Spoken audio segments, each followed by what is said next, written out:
Good afternoon, Mr. Kuny. Good day, Acting Chief Justice. Welcome to this session of the Commission. Thank you for availing yourself for consideration for appointment to the Gauteng Division of the High Court. I see that according to the questionnaire, you hold the degrees BA and LLB, is that correct? That is correct. You obtained your BA in 1983 and your LLB in 1985. Is that right? Or you've forgotten when you got your LLB? I obtained my LLB in 1985. I did a 3-year LLB. I'm not sure about the BA, might have been 79, 88, I think 80, 82. I stand to be correct. Maybe 82. I think. Well, you wrote here 83. Well, it must have been 83. Yes. Yes, and then were you admitted as an advocate in 1993? No, I was admitted in December of 1992. I was admitted as an advocate a year before I joined the bar. Yes. Yes. And did you join the bar in 1993? 1993. 1993? I think it was December 93 I signed the register. Yes. Okay, and you have been practicing as an advocate since then? Correct. Without interruption? I beg your pardon? Without interruption? Without interruption, yes. Yes. Yes. Yes. And when did you take silk? I was recommended in 2017, and my letters patent were signed in July of 2018. Yes. So you have been in practice for how many years? Well, I started my articles in 1988. I qualified as an attorney. I was admitted as an attorney. I worked for, I think it was about 2 years as an attorney, and then I became a public defender in 1992. So all in all, I've been practicing as a lawyer for, I think it's 33 years now. Yes. Okay. And you said you took silk in 2017. 2017. Yes. I was recommended for silk. I had applied before, and I wasn't recommended. There were 2 previous applications for silk, which were not successful. I was successful on my third time lucky. Yes. And can you tell us about the types of cases you have been doing over the years in your practice? Acting Chief Justice, I've had a very wide experience of cases. You'll see from my resume that I've been quite active in also practicing in Botswana, Swaziland. I'm admitted in Lesotho. I was previously admitted to practice in Botswana. My practice has been very broad. It encompasses all areas of the law, commercial law, contractual law, delictual law. At one stage, I got quite a bit of experience in medical negligence work, insolvency, company law, family law. I have not done much criminal work at the bar. There is one reported judgment of mine involving a murder case. I got a lot of experience in criminal law as a public defender, and I thought that when I came to the bar that I would get work because I had that experience, and it just never turned out that way. I have done cases involving construction law, administrative law, cases involving constitutional law. So I would to describe my practice, I would simply say that I've had experience in just about every field of law possible. Have you also done labor law? I have done labor law. One of my cases you will see is ERPM versus UPUSA. It was an industrial court case, as it was then known, which involved the dismissal of 400 miners from the ERPM mine because they were Zulu. And that we won that in the industrial court, and it went to the labor appeal court, and we succeeded there. Yes. And have you done any matters in the Constitutional Court? I have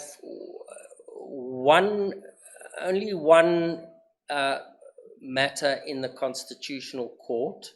That's the case of RH versus DE. Well, it's a matter that it's a trial that started in the High Court in Pretoria. We lost in Pretoria. We went to the SCA.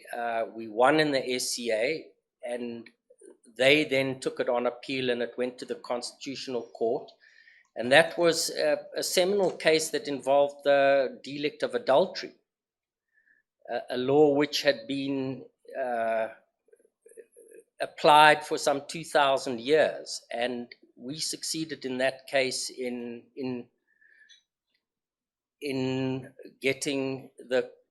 changing the law, in fact, because the court abolished the delict of adultery in the SCA, and that was confirmed in the Constitutional Court. I had you earlier on referring to the industrial court and saying something like it as it was then known, and I see that in your papers you said the same thing. It was yes, never ever known by any other word, any other name. Not. Then I stand to be corrected. It was in Pretoria. I remember we. No, I'm not saying it was not in Pretoria. I'm simply saying it never changed its name. Never changed. Well, I'm sorry. I stand to be corrected then. Yes. And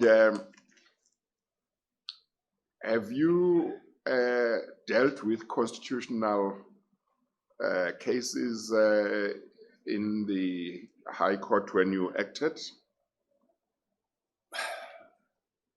No, I don't believe. Yeah. I don't believe that I have. Yeah. No, I don't believe that I have. Okay, let me make an example. Let's talk about, say, a case where some piece of legislation is challenged as unconstitutional. Have you dealt with such cases in the Constitutional Court? No. In the High Court? No. Let me say this, that of course we all know that the Constitution is the supreme law of South Africa, and any law which is inconsistent with the Constitution is invalid. So I think it's ubiquitous. When one is practicing law, when one is deciding cases, one always has reference to the Constitution. One of the cases, for example, that I dealt with involved an eviction matter. And, constitutional issues, constitutional law permeates one's practice, and it permeates one's private practice, and it also permeates the work one does as a judge, because one is always concerned with that laws conform to the Constitution. Yes, but my question was whether you have dealt with a case where a piece of legislation was challenged as unconstitutional. No. If you are appointed to the High Court and you have to decide an application where a piece of legislation is being challenged as unconstitutional, would you know how to handle that? Yes. Tell me. Well, one would firstly, you would have to look at the problem. You'd have to you'd have to see what the complaint was, what provisions of the Constitution are alleged to be breached, and then one would have to consider the problem. One would have to have a resort to the authority. There is a huge body of jurisprudence from the Constitutional Court which guides one as to the constitutionality or otherwise of conduct. And I would apply. I would have a look at I would want to see what the decided authority is. If it is a matter that on which there was no decided authority, one would have to then start looking elsewhere, and it may be that one would have to make law. So is your answer that you have not had a chance to handle such a matter, but you believe that if it came up, you would look at the authorities and seek assistance maybe from other colleagues and then deal with it? Yes, Acting Chief Justice, I mean, there is a very strong spirit of collegiality between judges. I found in my my acting work that, and it's something that I've enjoyed a lot.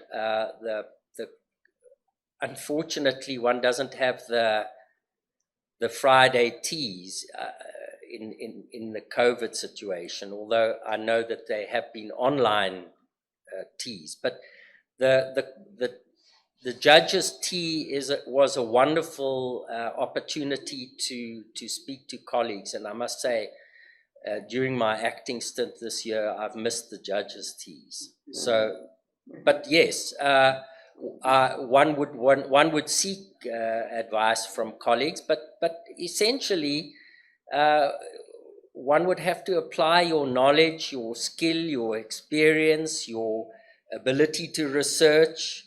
And of course, constitutional issues may require the hearing of evidence. Inevitably, they would require evidence. It's not simply pure law. It may be fact as well. And you would have to apply fact and law to the question of whether legislation or a particular conduct relating to that legislation is constitutional or not. Yes. May I say that one of the particular cases that I'm dealing with at the moment in private practice involves the whole question of the effect of the Constitution and public policy on contract law. And there we have Barkhuizen and Badika and Evershed, which are fairly groundbreaking decisions which say that the Constitution and concepts of Ubuntu do or should have an influence on contract law. Yes. I think I saw that you have acted for something like 25 weeks in the High Court. Is that correct? I have, yes, 25 weeks on my list. Yes. Okay, Judge President Lamba. Thank you, Acting Chief Justice. Good afternoon, Advocate Kuny. Good afternoon, JP. You and me started our legal careers together at Bowman's in 1988. Is that correct? We did indeed, JP. Thank you. I just thought the commission and should know if I that. may say, JP, you were the envy of all the article clerks when I started. I thought the envy of all article clerks was Patrice Motsepe because we started together. Isn't it? Not so, JP. Oh, okay. You were the envy because you started your articles with your own office and your own secretary and your own practice. I have a strong motive man somewhere. Thank you very much. Advocate Kuny, you are correct. You've done 25 weeks of acting in the division. The most of which were done in the civil trials section. The way you did 9 weeks. You can check. I'm looking at it as I speak. Yes. Yes. But I want to talk more about your judgments. Yes. You've penned some 24 judgments. Yes. Almost all of them in the opposed and civil trial sections, but some of them in appeals. Am I correct? Yes, quite a few in appeals. There's two full bench appeals. There's one civil full bench and one criminal full bench. Yes. And I think 4 or 5 criminal matters, 2 bench judges. I would say most of them are in the opposed motion court. One, strangely enough, was a judgment delivered in the unopposed motion court. It was an ex parte application to attach a vast amount of shares to found jurisdiction to satisfy an arbitral claim in England. And it was such an important matter that I felt that a judgment was necessary, a written judgment was necessary. Yes. How long did it take you, I mean, in any of these judgments, did it take you longer than 6 months to deliver them? No. I think the longest could have been the one where you took 5 months, the Nedbank versus the A. Smith case. But you say all of them were delivered within 3 months. Am I correct? Well, some of them went slightly over 3 months. We're talking about days. Yes. The Nedbank judgment was, I think, 4 months and 1 week, and that's the matter you raised with me recently. Yes. Now, that matter, it was a difficult matter, and it involved some tricky issues. And I had a sense when I heard the case that neither party was going to be happy with the judgment that I delivered. And I needed to think very hard and careful about it. And in fact, I can tell you this very morning, I got a case lines note on my email to say that the judgment is now, there is an application for leave to appeal. Yeah. And I sort of had a very strong idea that there would be an appeal. So it took a bit longer to formulate that judgment. And if I may just say, whilst on the subject of judgments, that of all my judgments, none of them have been overturned on appeal. Yeah. One of the judgments was subject to an appeal, and I didn't grant leave to appeal, and I understand from the parties, I'm advised by the parties that they never applied for special leave to appeal. Right. My last question to you is, looking at, if you were to cast your eye back on your acting exposure, do you think you have been prepared sufficiently for a permanent appointment? And if so, tell us why you say so. JP, look, I'm aware of the fact that I haven't done as much acting work as quite a number of the candidates that appear before the commission. Yeah.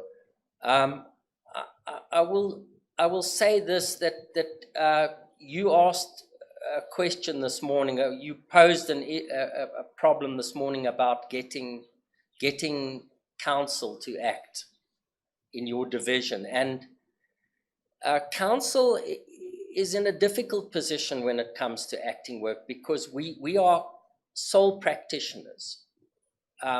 We are really the only person in our practice, and at any one time one may have upwards of 8, 10, 12 or more matters in process at various stages of litigation. And to step out your practice, once you assume judicial office, whether it be acting or permanent, well, acting office, you're not entitled to work in your practice and carry on as an acting judge. So you really have to close your door, and it becomes very, very difficult to, it really becomes very difficult. I know that you gave me a really good opportunity to act this year, and I thank you for it. I wasn't able to take the full term this year. This year I've done 12 weeks of acting. To answer your question, yes, I do. I feel I'm quite confident that I am ready to assume a judicial position. Yeah. I have dealt with virtually every kind of procedure. I have had good experience, and let me say this much, that it's just something that occurred to me when I was considering appearing before the commission, that the commission sees the 24 judgments that I've written. It's actually 25. There was one that I left out, but it's not really relevant. What the commission doesn't see and needs to perhaps understand is that when you act as a judge, or when you are a judge, is that you are making decisions and giving orders all the time. I mean, on this year when I acted in the divorce court, I think I had over 30 cases. I think started at 10 o'clock and I think I finished nearly at 7 o'clock at night. And in each case, I gave an order. I granted an order for divorce. And that case, that required considering a whole lot of papers, sometimes hearing evidence. If you sit in an unopposed motion court, you might have 30 or 40 or 50 cases. You give an order. That is a judicial decision. That decision requires that you prepare yourself for the case, that you read the papers, that you make sure that counsel are properly presenting the case before you, that they are properly representing the facts and the law. So, the judgments are really the fruits of the essence of your work as a judge, and as an acting judge, and as a judge, and as a judicial officer. And that is the opportunity that people have to see what you can do, and what you're made of, and how you operate, and how you work. You will know the load that judges are placed under, and the responsibility that it carries. It carries an enormous responsibility. I believe that I've acquitted myself very satisfactorily in all branches of judicial work, and I feel completely ready and able to assume that office. I wouldn't be here if I did not. No, thank you, Advocate Kuny. I just needed you to say that to the commission.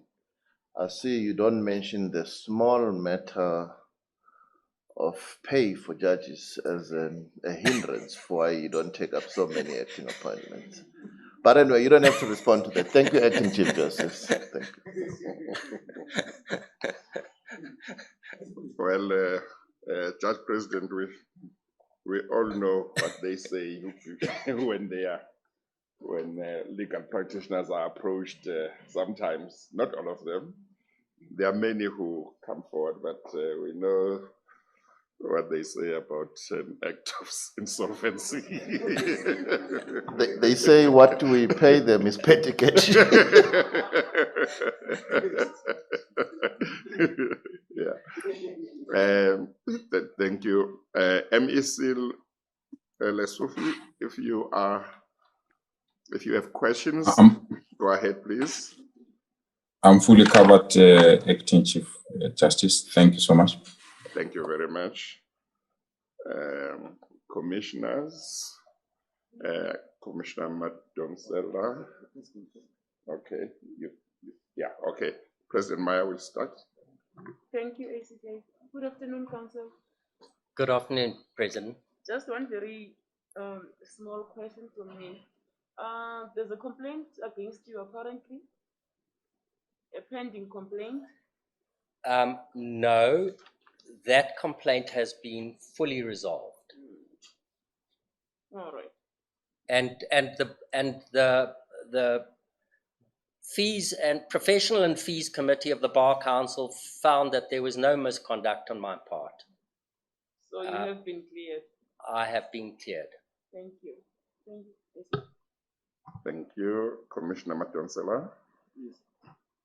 Thank you, Chief Justice, and good afternoon, Advocate Kuny. Kuny.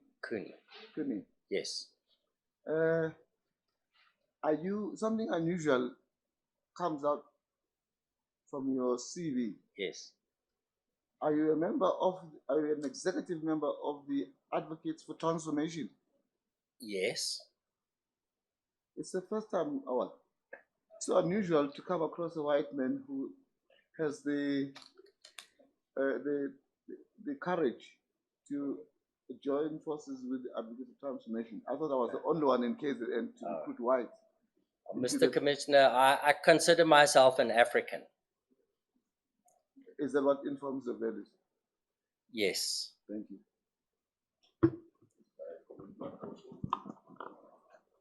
Thank you, TCJ. Good afternoon. Good afternoon, Mr. Mpofu. How are you? Yeah, thank you. No, I think, just to follow on that, not only are you an African, but you're a very modest African, and Africans are not modest by definition. I just wanted to say, I know that you don't want to use your family ties to advance your own career, but it's important for people to know that you are the son of Dennis Kuny, probably one of the greatest lawyers this country has ever produced, who represented more political prisoners than anyone I know in the 60s, 70s, and 80s. Probably any big name political case or people who were hanged by the apartheid regime were represented by your father. If Commissioner Madonsela knew that, he would not understand why you were a member of Advocates for Transformation. I'm defeated. Yeah. And I want to ask you about that, Advocate Kuny, to say what influences that had, particularly because, as I say, it's not just to say, no, my father did all these great things. Fortunately, he also did those great things in the same profession as you are in now. What were all those influences to you growing up, involved in some of the most important political legal battles the country had ever seen, with that modest father of yours who really never sought the limelight? And while we're there, because I'm only allowed one question, you also, just to show the kind of wholesome person you are probably the only advocate I know that you would find in the bars, not the bar, the other bars of Johannesburg, playing the piano. So maybe you can also tell us about that life and how that has enriched your life experiences. Thank you, Mr. Mpofu. Well, yes, my father is an advocate. He joined the bar in 1961, and he spent most of his life doing political work. And I grew up in a household, in a family where I was acutely aware of the injustices of apartheid.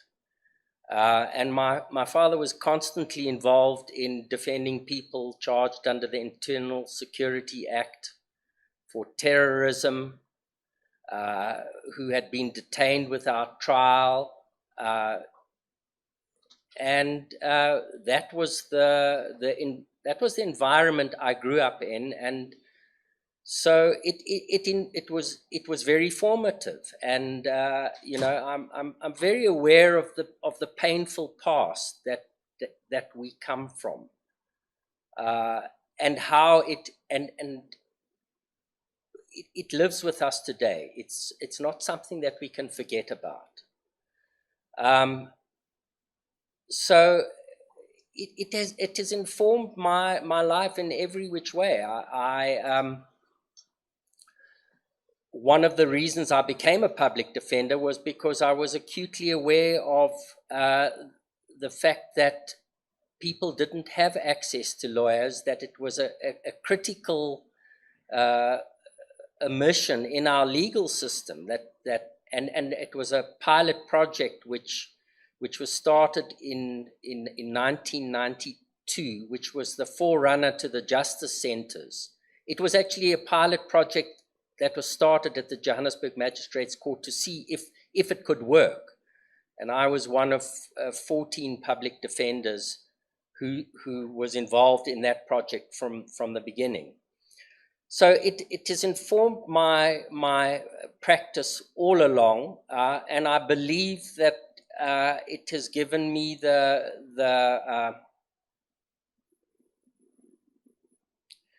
sensitivity to be able to deal with cases that would come before me if as an acting judge and as a judge, if you think that I am good for appointment. I don't know that there's much more I can say about that. Just that I suppose one you know, in the 80s, when I had studied, I had very much thought that I would continue to do the kind of work that my father did. But then, of course, apartheid collapsed and the whole country changed and the constitution was enacted. So in a sense, that kind of work, thankfully, fell away. As far as I don't want people to get the wrong idea about me frequenting bars after hours. I happen to be a piano player, a jazz piano player, and it's one of my passions. It's one of my loves, and I played at the Radium Beer Hall for 20 years, and so that was just something I did, something that I enjoyed doing and still do to this day. Thank you, DJ. Thank you. Well, Commissioner Mpofu's remarks have helped me because I had a strong suspicion as to who your father is, and but I was going to ask privately. Yes. Because sometimes during the 80s, I did have a few occasions to speak to him about matters that he was doing for the law firm where I was serving articles at the Mtengers. So his remarks have helped. If I may just add to what I've said, that because of my father's work, I came into contact with a lot of people who were involved in similarly involved in that field of the law, and who were opposing the government in whatever way they could and trying to deal with the harshness and the injustices of apartheid. Yes, thank you, Commissioner Mtolo Sepu, and then it will be Commissioner Klaba and Commissioner Dodovo. Thank you, Acting Chief Justice. She's this side to your right. Sorry. Yeah, she's this Sorry. side. Yeah. I apologize. Thank you, Acting Chief Justice, and good afternoon, Advocate Kuny. Good afternoon, Commissioner.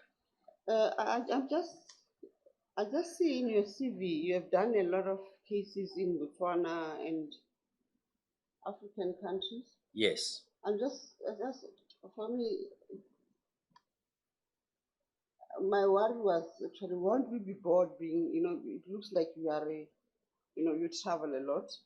And once we appoint you, you need to be in South Africa, not in Botswana or anywhere. So I was just worried about that. Secondly, do you really require a permit to work in Botswana and Lesotho, or maybe, I just wanted to find Yes. out. Okay. The first question is, I find judicial work very, very stimulating, very interesting, very challenging, and very satisfying. So there's no way that I see no possibility that I would be bored, or I welcome the challenge. It would be a privilege to serve as a judge, and I would quit that job to the best of my ability. As the question of appearing in those jurisdictions is a little bit complicated. I am admitted in Lesotho. I haven't appeared a lot in the courts of Lesotho, but mostly in Botswana. The situation is this, that Botswana draws a lot on South African practitioners. They have a very vibrant legal system in Botswana. At one point they drew a lot of South African judges were on their appeal court, as well as judges from the rest of Africa, and a lot of South African practitioners. And you could get admitted in Botswana, in which event you could simply travel there and appear at any time. But they did what Swaziland had did many years ago, was to introduce a residence requirement, which meant that you couldn't be admitted in those countries unless you lived there. And the purpose of that was to protect the local practitioners, to make sure that it was more difficult for South African practitioners to appear in those courts. I think in Swaziland, I think in the early 60s, they introduced the residence requirement. So the bottom line is that when you get briefed in a case in Swaziland or Botswana, you have to get an ad hoc admission. For every case that you do, you file an application and you get admitted for that case, and you pay a fee to the Law Society.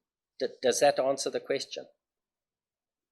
Yes, I think it does, because we have a lot of cases that are coming where people from foreign African countries want to practice in South Africa. So for me, it was just wanted to see how it works in other countries. Thanks. Thank you, Commissioner Xaba. Thank you very much, Acting Chief Justice, and good afternoon, Advocate Kuny. Good afternoon. Thank you very much. The country is facing medical legal claims that are spiraling out of control. Now, as a seasoned lawyer who practiced in the area and an aspirant judge, do you have a view of what should be done to arrest the situation? I did not get a sense of which side you acted more, whether you were on the side of government or or private citizens when you were actually acting in this particular area. Maybe you may comment on that as well. Thank you so much. Thank you, Acting CJA. In my practice, I actually acted for doctors who were faced with claims for medical negligence. And I think what you're referring to, claims against provincial hospitals arising from medical negligence. Maybe let's say claims against the doctors and provincial doctors hospitals. Employed by the state. Doctors in private sector and employed by the government. Well, look, who are facing this challenge. Doctors in private practice are insured. So when there is a claim of malpractice against them, they rely upon insurance, and I think it's an English insurance company. It's big business because these claims can involve many millions of rand. I haven't been involved in a claim against a provincial hospital, but I understand the nature of the question, and I can see that it is a huge problem because one slip of the scalpel, one mistake can have disastrous consequences. A baby that is not delivered properly can have a claim for many millions of rand because of the negligence of the doctor. And I don't think I really have an answer to that question, because there is a certain standard of care that doctors must apply. And if they don't apply that standard of care, it can have disastrous consequences, permanent consequences. It can cause permanent injury to the people who they treat. So I'm afraid I don't really know how to answer that question, except to say that I recognize the problem, and that attention has to be given. I suppose one of the ways is to improve the level of care that is applied, to make sure that doctors don't slip up. Thank you very much, Acting Secretary. Thank you, Commissioner Kwaba. Commissioner Dodovu? No, I'm okay. You are covered. I'm sorted. Okay. And because I'm open to persuasion. Yeah. Once I am, I don't look back. No, I think today is better than yesterday. Commissioners on the virtual platform, do you have any questions for the candidates? Is there anybody who has questions? No questions. It looks like we have come to the end of this interview. May I just add one thing, Yes. Acting Chief Justice? Because I see this question has been asked of a number of candidates, and because I'm a white male, I just wanted to draw the Commission's attention to the fact that, I beg your pardon, that I do have a Gibua Sesotho Hanyani. Gitutile Sesotho ga Wits University, 1980 and 81. I'm sorry I never took it further, but Gialika Hubua, and I'm not that far away from being conversationally competent. And if the Justice Department was ever to run a course for speaking Sotho, I will be the first to sign up. Well, I have a strong suspicion that your Sesotho is better than my Sesotho.